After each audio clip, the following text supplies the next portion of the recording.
Today's medical care is the best it's ever been, but believe it or not, there are still an estimated 7,000 rare diseases without a cure or even a treatment. For tonight's Healthy Living program on the CBN News Channel, health reporter Lori Johnson sat down with a man who suddenly came down with one of those diseases and miraculously discovered his own cure. I started feeling more tired than usual, started noticing abdominal pain, and then fluid accumulating in my legs, which just seemed so unusual.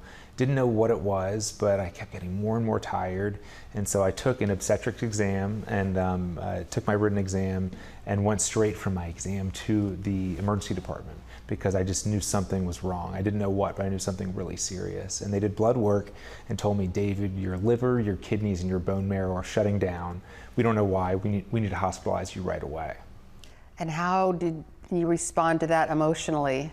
It was terrifying. You know, as a medical student, you know a little bit about health and medicine, you know a little bit about what abnormal lab tests are, but all of a sudden, as a patient, and you see those same lab tests that you've just learned about and what those could actually mean, it was terrifying, and especially the unknown. At this stage, no diagnosis, and it would be many weeks before we got one. When you finally got the diagnosis, what was it? So 11 weeks in, I was so sick at that stage that I had been moved in the intensive care unit, and I was on life support, and I was getting daily transfusions, was on dialysis, but so sick that actually my family was encouraged to say their goodbyes, and a priest came in to administer my last rites to me. I was so sick, but fortunately, a day before, I was diagnosed with idiopathic multicentric Castleman disease, a rare immune system disorder that's kind of like a cross between an autoimmune disease and a cancer, and we don't actually know which category to put it into. And basically, the immune system attacks your vital organs for an unknown cause. There are about 5,000 patients diagnosed each year in the U.S. with Castleman disease, and about a third of those patients with my subtype of Castleman disease will die within 5 years of diagnosis. Another third will die within 10 years of diagnosis. So you thought maybe that was the end, or that not long after you had first started exhibiting your first symptoms. Yeah, I mean, getting the diagnosis, we so badly wanted a diagnosis while I was sick for those 11 weeks, and then when we got the diagnosis, we were devastated by what I was now diagnosed with. This is such a poorly understood and such a serious disorder that we were terrified and really just sad that we were going through this. I had lost my mom to cancer several years before, and we'd gone through this journey of having a diagnosis of someone we love, a serious diagnosis, and hearing about the statistics and what we could expect was really scary for us. When the priest came in and administered last rites and you said goodbye to your family, what was that like?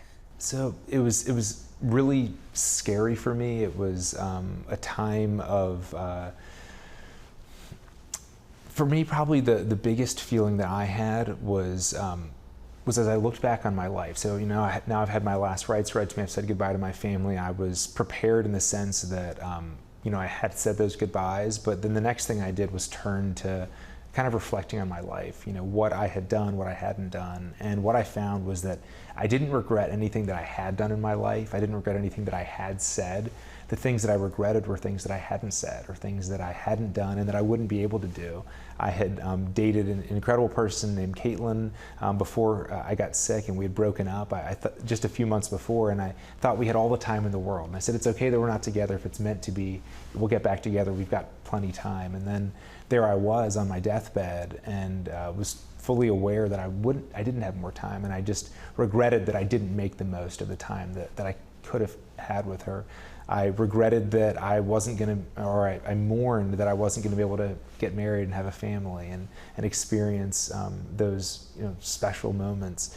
And so when I started to feel better, when I got treated with chemotherapy and that started to make me feel better, I was just so grateful for every day. And I started to live with this motto that I say, it's think it, do it. And that's that, you know, things that you want to do, that you think are the right things to do, is telling someone you love them, being there for people.